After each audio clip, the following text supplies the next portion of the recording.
আচ্ছা বল্টু, বলতো মশারা পরিষ্কার জায়গায় ডিম পারে না কেন? আজকাল মানুষে করে যে স্বভাব, পরিষ্কার জায়গায় ডিম পেলে মানুষেরা ডিম খাবে, তাই মশারা পরিষ্কার জায়গায় ডিম পারে না।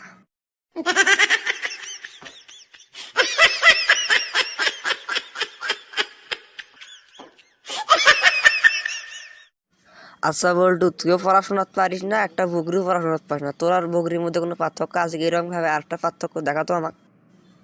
স্যার আপনারও দুটা বেশি, কুত্তারও দুটা বেশি, তাই কুত্তার স্যারের মধ্যে কোনো পার্থক্য নাই। আরে এরা কারা, কোত্থেকে এলো? আচ্ছা বল্টু, তোর কাছে একটা আমি প্রশ্ন করব। আশা করেন স্যার। প্রশ্নটি হলো, বিদ্যুৎ আবিষ্কার না হলে আমাদের অবস্থা কেমন হতো? কি আর হতো স্যার, হেয়ার গেম জ্বলে টিভি দেখতে হতো।